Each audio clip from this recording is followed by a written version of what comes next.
Magnetic behaviour types.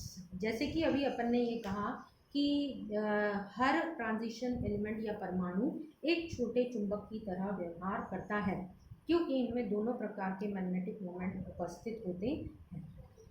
अब इनका व्यवहार किस तरीके से होता है, ये अलग अलग प्रकार के व्यवहार हैं जो कि इनमें अपने को देखने को मिलते हैं। ये किस कारण है?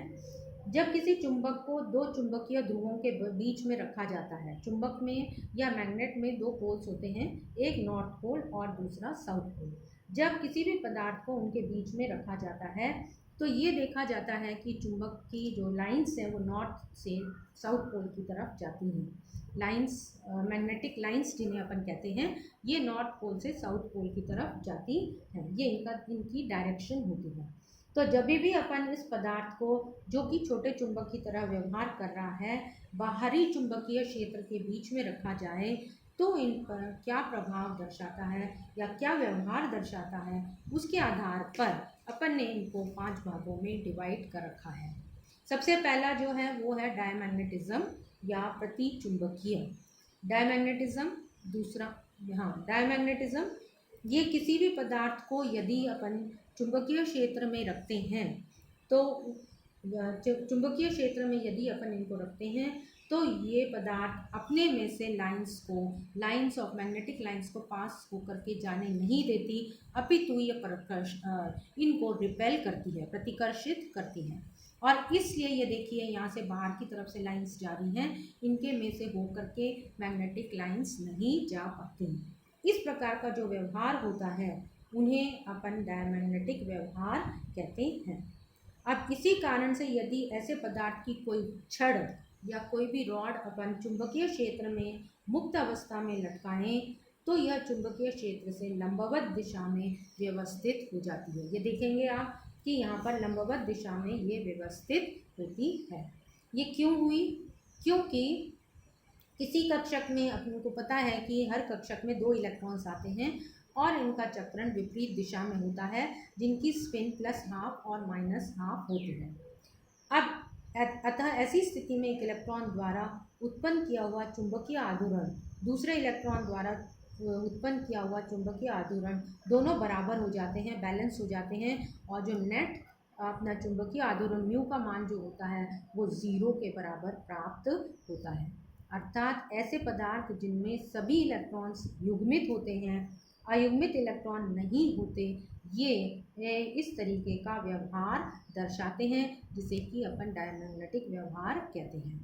डायमैग्नेटिक व्यवहार का या प्रतिचुंबकीय व्यवहार का जो पदार्थ होते हैं, ये इनका व्यवहार टेम्परेचर या मैग्नेटिक स्ट्रेंथ पर निर्भर नहीं करता। ये केवल मैग्नेटिक ससेप्टिबिलिटी पर ही निर्भर करते हैं।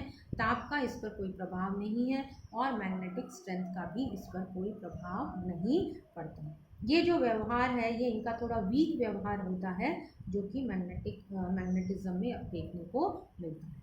सेकेंड, पैरामैग्नेटिक कंपाउंड्स में आप देखेंगे बिल्कुल डायमैग्नेटिक के अपोजिट होते हैं। अगर इन्हें किसी भी एक्सटर्नल फील्ड के बीच में रखा जाए, किसी बाहरी उसमें फील्ड में रखा जाए, तो ये देखा गया है कि चुंबकीय बल रेखाएं इनमें से अधिक होकर के गुजरती हैं, अर्थात चुंबकीय बल रेखाओं को ये अपनी ओर आकर्षित करते हैं। इस प्रकार के जो पदार्थ होते हैं उन्हें अपन पैरामैग्नेटिक सब्सटेंस कहते हैं, या इस प्रभाव को अनुचुंबकत्व कहा जाता है। अनुचुंबकीयत्व या पैरामैग्नेटिज्म का सबसे बड़ा ये प्रॉपर्टी होती है कि जब भी पदार्थ को अपन इसमें रखते हैं तो ये एक मैग्नेट की तरह व्यवहार करने लग जाता है। अर्थात इसका क्या मतलब हुआ? मैग्नेट का मतलब कैसे पता लगेगा कि ये मैग्नेट है या नहीं है? क्योंकि इनमें भी 2 पोल्स उपस्थित हो जाएंगे। जब ये मैग्नेट के बीच में मैग्नेट की तरह व्यवहार करता है तो इनमें भी मैग्नेट की तरह नॉर्थ और साउथ पोल उपस्थित हो जाते हैं, ये उत्पन्न हो जाते हैं, और ये अपने आप को इस तरीके से व्यवस्थित कर लेता है जिसमें कि नॉर्थ पोल जो कि बाहरी क्षेत्र का है और इस मैग्नेट का पदार्थ का जो साउथ पोल है वो आपस में एक दूसरे के सामने आ जाए, और इस तरीके से ये लंबवत अपने आप को यहाँ पर अरेंज कर लेता है। अब इसका मुख्य कारण ये है कि इन पदार्थों में, ऐसे पदार्थों में अयुग्मित इलेक्ट्रॉनों की संख्या होती है और अयुग्मित इलेक्ट्रॉनों की संख्या होने के कारण इनका मैग्नेटिक मोमेंट म्यू जो है वो कैंसिल नहीं होता। जैसे कि अपन ने डायमैग्नेटिज्म में कहा था +½ और -½ जो स्पिन का मान है वो अगर अपने पास पेयर्ड इलेक्ट्रॉन्स हो तो कैंसिल हो जाएगा और रिजल्टेंट मैग्नेटिक मोमेंट 0 हो जाएगा। अब यहाँ पर क्योंकि अनपेयर्ड इलेक्ट्रॉन्स हैं इसलिए म्यू का मान कैंसिल नहीं होता, अपितु कुछ ना कुछ मान यहाँ पर प्राप्त होता है। तो इस प्रकार ये जो मैग्नेटिज्म है ये टेम्परेचर पर निर्भर करती है और मैग्नेटिक फील्ड दोनों पर ही निर्भर करती है। ताप पर यह व्यवहार देखा गया है कि जैसे जैसे अपन ताप बढ़ाते जाएंगे वैसे वैसे इनका मैग्नेटिज्म कम हो जाता है। इस प्रकार के व्यवहार को या पदार्थों को अपन टेम्पररी मैग्नेट भी कहते हैं, क्योंकि जैसे कि मैंने अभी पहले बताया था मैग्नेटिक फील्ड में रखने पर ये एक मैग्नेट की तरह व्यवहार करने लग जाता है, पदार्थ मैग्नेट की तरह व्यवहार करने लग जाता है। लेकिन जब इनको मैग्नेटिक फील्ड से बाहर निकालते हैं तो इनकी मैग्नेटिज्म जो प्रॉपर्टी है मैग्नेटिक प्रॉपर्टी वो डिस्ट्रॉय हो जाती है। तो इसलिए ये टेम्पररी मैग्नेट की तरह यहाँ पर कार्य करता है, परमानेंट मैग्नेट की तरह कार्य नहीं करता।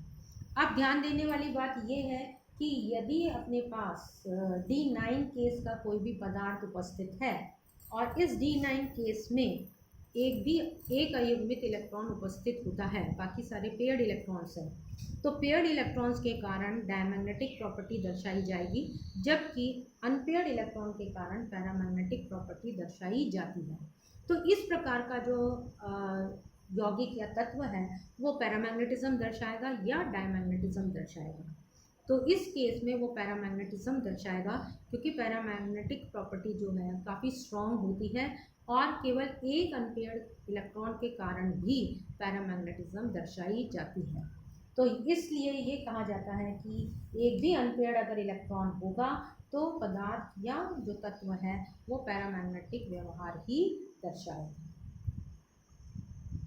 थर्ड, फेरोमैग्नेटिज्म, जिसे अपन लोह चुंबक कहते हैं, ये पैरामैग्नेटिज्म का ही एक एक्सपेंशन रूप होता है और यहाँ पर जो भी पदार्थ मैग्नेट में अगर अपन रख देते हैं तो वो पदार्थ स्टेबल मैग्नेट्स की तरह या परमानेंट मैग्नेट की तरह कार्य करने लग जाते हैं। इनको फेरोमैग्नेटिज्म या फेरोमैग्नेट इसलिए कहा जाता है क्योंकि ये ज़्यादातर आयरन द्वारा प्रदर्शित किया जाता है, इसलिए इनका जो नाम है वो फेरोमैग्नेटिक कहा जाता है। यहाँ पर मैग्नेटिक फील्ड जो है जो डेवलप होगी या इन पदार्थों को जब अपन एक्सटर्नल मैग्नेटिक फील्ड में रखेंगे तो उसका मान बहुत अधिक हो जाता है, पैरामैग्नेटिज्म से भी अधिक हो जाता है, इसलिए इसको अपन फेरोमैग्नेटिज्म कहते हैं। इसके दूसरे एग्जाम्पल्स जो हैं वो कोबाल्ट और निकल हैं।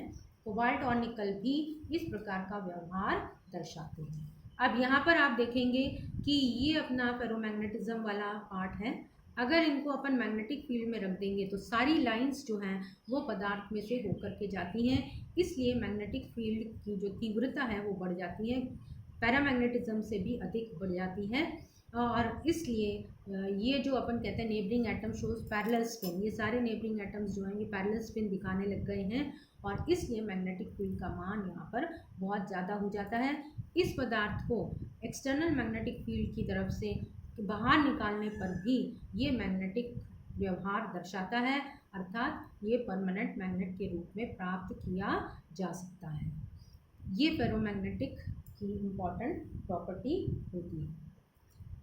अब ये टेम्परेचर पर इसका क्या प्रभाव पड़ता है? अगर अपन टेम्परेचर बढ़ाएं तो uncoupling of exchange couple takes place और इसलिए इनकी मैग्नेटिक प्रॉपर्टी डिस्ट्रॉय हो जाती है। जैसे कि यहाँ दिखाया गया है, ये मैग्नेटाइजेशन है, अगर अपन इसको टेम्परेचर बढ़ा रहे हैं तो मैग्नेटाइजेशन पहले इस तरीके से कम हुआ, एक टेम्परेचर आता है जिसे अपन क्यूरी टेम्परेचर कहते हैं और इस क्यूरी टेम्परेचर के बाद इसकी मैग्नेटिक प्रॉपर्टी डिस्ट्रॉय हो करके ये पैरामैग्नेटिक कंपाउंड की तरह कार्य करने लग जाता है। अर्थात ये पहले तो परमानेंट मैग्नेट था, लेकिन जब ये क्यूरी टेम्परेचर के बाद हो जाएगा तो ये टेम्पररी मैग्नेट की तरह व्यवहार करने लग जाता है, जिसे अपन पैरामैग्नेटिक बिहेवियर कहते हैं। तो यहाँ क्यूरी टेम्परेचर जो है वो इसका एक इम्पॉर्टेंट पॉइंट होता है। एंटी फेरोमैग्नेटिज्म, यहाँ पर एंटी फेरोमैग्नेटिज्म में जो स्पिन है नेबरिंग इलेक्ट्रॉन्स की जो भी स्पिन है ये अपोजिट उपस्थित होती है। एक्सचेंज कपल बिकम्स अपोजिट, अर्थात ये अपोजिट स्पिन में प्रेजेंट होता है। अपोजिट स्पिन में प्रेजेंट होने के कारण इसका मैग्नेटिक मोमेंट का मान भी ज़ीरो आता है। जैसे डायमैग्नेटिक में होता है उसी तरीके से यहाँ पर भी ये ज़ीरो बन जाता है। लेकिन ये जनरली क्या कहते हैं, आयनिक कंपाउंड्स में जिनमें कि जालक वगैरह उपस्थित होते हैं, लैटिस उपस्थित होता है, उनमें इस प्रकार का व्यवहार देखने को मिला है। तो यहाँ पर जो टेम्परेचर इम्पॉर्टेंट है ये भी टेम्परेचर पर निर्भर करता है। और जैसे कि अपन ने पहले क्यूरीज टेम्परेचर बताया था, यहाँ पर जो टेम्परेचर है उसे अपन नील्स टेम्परेचर कहते हैं। और नील टेम्परेचर पर जैसे जैसे टेम्परेचर अपन बढ़ाएंगे, एक टेम्परेचर ऐसे आएगा जहाँ पर कि anti parallel exchange couple disappears, ये वाला जो है मोशन है या ये वाली जो स्पिन की स्थिति है वो डिसअपियर हो जाएगी और इस तरीके की स्पिन आ जाती है, जिसके कारण यहाँ पर थोड़ा सा मैग्नेटिज्म देखने को मिलता है। तो ऐसा टेम्परेचर जहाँ पर कि एंटी वाला पार्ट डिसअपियर हो करके इस तरीके की थोड़ा सा विन्यासित अपने को अगर कोई पार्ट मिले तो उस टेम्परेचर को अपन नील्स टेम्परेचर कहते हैं। और इसके पश्चात ये पदार्थ भी पैरामैग्नेटिज्म या पैरामैग्नेट की तरह व्यवहार करने लग जाता है। इसके एग्जाम्पल्स जैसे vanadium, chromium, manganese, iron, cobalt, निकल और कॉपर। यहाँ पर ये टेम्परेचर का डिफरेंस दिखा रखा है। ये फेरोमैग्नेटिक कंपाउंड है, फेरी और फेरो। इनमें आपने क्यूरीज टेम्परेचर देखा, क्यूरीज टेम्परेचर के बाद ये पैरामैग्नेटिक हुआ है, जबकि एंटी फेरोमैग्नेट में पहले टेम्परेचर के साथ ससेप्टिबिलिटी बढ़ती जाती है और नील्स टेम्परेचर के बाद ये पैरामैग्नेटिक की तरह व्यवहार करने लग जाते हैं। तो ये इन दोनों के बीच का अंतर है। नेक्स्ट जो है फेरीमैग्नेटिज्म। फेरीमैग्नेटिज्म एक्चुअल में फेरो और एंटी फेरो के बीच का पार्ट होता है। इसमें ये मैग्नेटिक मोमेंट जैसे अपन देख रहे हैं ये ओवरऑल डिस्ट्रॉय नहीं होती, एक दूसरे के स्पिन से ओवरऑल डिस्ट्रॉय नहीं होती। जैसे एंटी फेरोमैग्नेटिक कंपाउंड देखें तो ये कम्प्लीटली डिस्ट्रॉयड है, फेरी मैग्नेटिक में देखेंगे तो it is not completely destroyed. ये दो एक साथ हैं, ये दो एक साथ हैं तो ये चारों कपल हो जाएंगे, इनकी इंटेंसिटी कम हो सकती है लेकिन magnetic moment is not completely destroyed. इसका कॉमन एग्जाम्पल Fe3O4 है। अब ये जो टेम्परेचर का effect of temperature on magnetic susceptibility ये पार्ट है। यहाँ पर आप सबसे पहले पैरामैग्नेटिक प्रॉपर्टी का देखते हैं। पैरामैग्नेटिज्म में ये कंटिन्यूस डिक्रीज हो जाता है, जैसे टेम्परेचर इंक्रीज होगा ये ससेप्टिबिलिटी डिक्रीज हो जाती है। फेरोमैग्नेटिक में क्यूरी टेम्परेचर तक कोई ज़्यादा इफेक्ट नहीं है, उसके बाद डिक्रीज होने लग जाती है। एंटी फेरोमैग्नेटिक में पहले नील्स टेम्परेचर तक बढ़ती है और फिर वो पैरामैग्नेटिक की तरह होने लग जाते हैं।